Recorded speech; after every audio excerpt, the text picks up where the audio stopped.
आज की रेसिपी ऐसी जो हम सब की गर्मियों की यादों के साथ जुड़ी हुई है, और वो है हम सब का फेवरेट शरबत रूह अफ़ज़ा।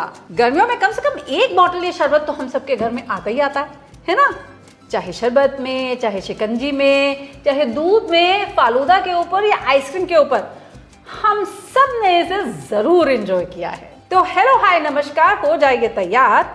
मैं हूं पंकज भदौरिया और आज आपके साथ शेयर करने जा रही हूं एक रूह अफ़ज़ा की रेसिपी जो बनेगी बिना किसी आर्टिफिशियल कलर के, बिना किसी प्रिजर्वेटिव्स के, यानी एकदम साफ सुथरे तरीके से। और टेस्ट, अरे भाई उसकी तो है पंकज की गारंटी।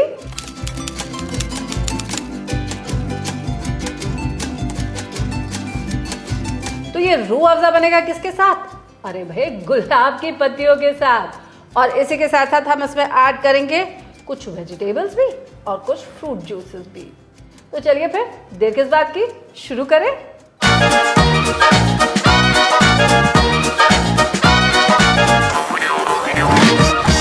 रूह अफ़ज़ा का जो बेस इंग्रेडिएंट होता है ना, वो होती हैं ये देसी गुलाब की पत्तियां। और ये मुझे मिल गई बहुत इजीली मेरे मंदिर के बाहर, और तकरीबन 250 ग्राम मैंने यहाँ पर ये पत्तियां ले ली हैं। अब मैं क्या करूँगी, ये जो फूल है इसमें से ये सारी पत्तियां तोड़ लूँगी, इन्हें सेपरेट आउट कर लूँगी ताकि इसके अंदर की ये जो डंडियाँ हैं ना, ये निकल जाएं। ये मुझे नहीं चाहिए। तो ऐसे ही ये सारी की सारी पत्तियों को हम साफ कर लेते हैं। तो गुलाब की जो तासीर होती है ना, वो ठंडी होती है, इसीलिए गर्मियों में गुलाब जल या गुलाब का सेवन या फिर गुलकंद, गुलाब का शरबत, ये ज़रूर एडवाइस किया जाता है ताकि आपको लू ना लगे, आपका पेट भी अंदर से ठंडा हो। इनफैक्ट हीट का जो इफेक्ट है उसे कम करने के लिए। तो तकरीबन 2 कप पैक्ड रोज पेटल्स हैं ये। और अब हम क्या करेंगे, एक बार नहीं, कम से कम 2 बार तो इसे पानी से अच्छे से हम वॉश कर लेंगे। तो एक और बड़े से बोल में यहाँ पर मैं पानी भर के रख ले रही हूँ ताकि इसका वॉशिंग का कार्यक्रम मेरे लिए थोड़ा सा आसान हो जाए।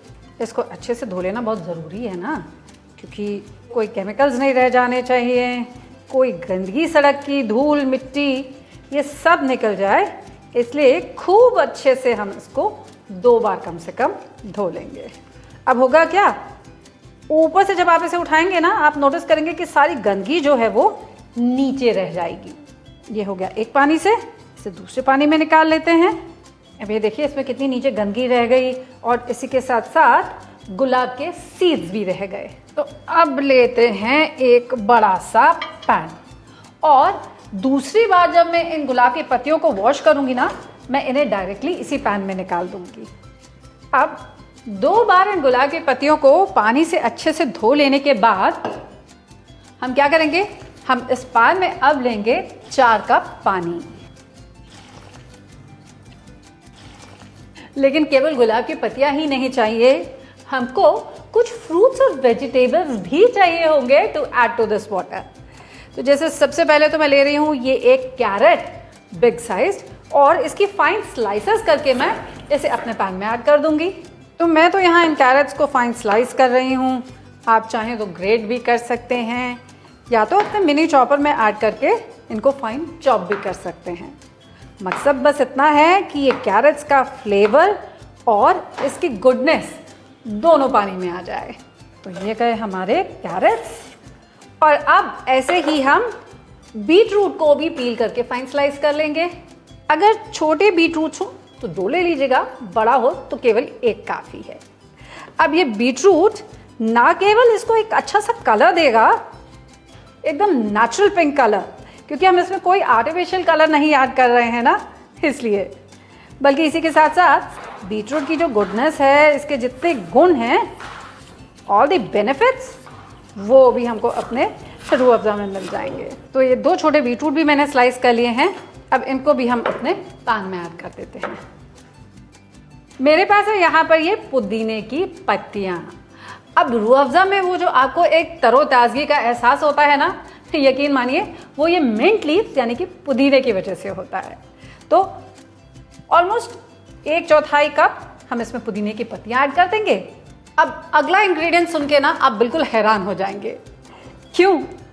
क्योंकि आपने इमेजिन नहीं किया होगा कि रूह अफ़ज़ा में हम धनिया के बीज भी ऐड करते हैं।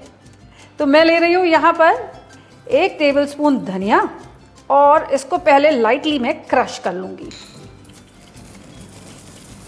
इसको पीसना नहीं है, बस हल्के हाथ से हम रगड़ लेंगे ताकि ये क्रैक कर जाए और 2 में डिवाइड हो जाए। अब ये धनिया भी आपकी बॉडी को कूल रखता है, डाइजेशन में मदद करता है और शरीर को डिटॉक्सिफाई करने में भी मदद करता है।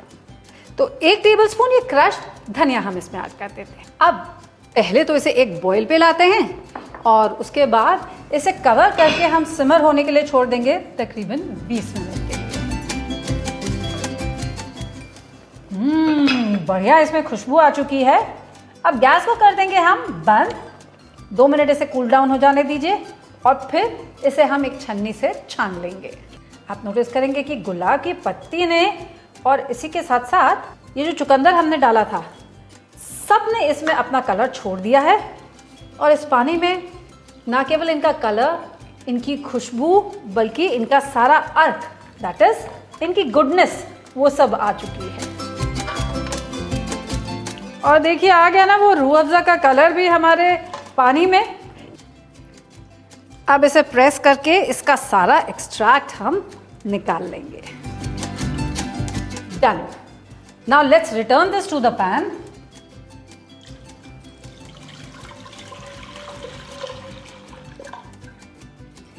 और अब इसमें हम ऐड करेंगे चीनी। 3 कप इसमें हम चीनी मिलाएंगे। 1 कप में इसमें संतरे का जूस भी ऐड करूंगी। ये फ्रेश ऑरेंज जूस है, पैकेज नहीं। अब इसे हम पका लेंगे जब तक हमारे पास एक तार की चाशनी रेडी नहीं हो जाती। पिछले 12 मिनट से हमारी सिरप पक रही है और अब देखते हैं, ये देखिए इसमें एक तार की चाशनी पड़ चुकी है। अब करते हैं गैस को बंद और अब इसमें मिलाएंगे हम 3 और चीजें। 2 tablespoon lemon juice, 2 teaspoon rose water यानी गुलाब जल और इसी के साथ साथ 1 चम्मच केवड़ा जल भी। अब इसे कंप्लीटली हम कूल डाउन कर लेंगे। जैसे जैसे ये ठंडा होगा ना, वैसे वैसे ये चाशनी और गाढ़ी भी होती चली जाएगी। एंड देन करना क्या है, इसे किसी क्लीन बॉटल में फिल करके रख लेंगे। अब क्योंकि हमने इसमें कोई प्रिजर्वेटिव नहीं ऐड किया है ना, तो हमें क्या करना होगा, इसे रेफ्रिजरेटर में स्टोर करना होगा। ना केवल ये घर का बना हुआ रूह अफ़ज़ा है, कलर फ्री, प्रिजर्वेटिव फ्री, बल्कि इसी के साथ साथ कितना इकोनॉमिकल यानी कि कम दाम में भी हमने इसे बना लिया। तो हुआ ना ये फायदे का सौदा। अब आप भी ये होममेड रूह अफ़ज़ा ज़रूर ट्राई कीजिएगा और मुझे ज़रूर बताइएगा कि आपको और आपकी फैमिली मेम्बर्स को कैसा लगा।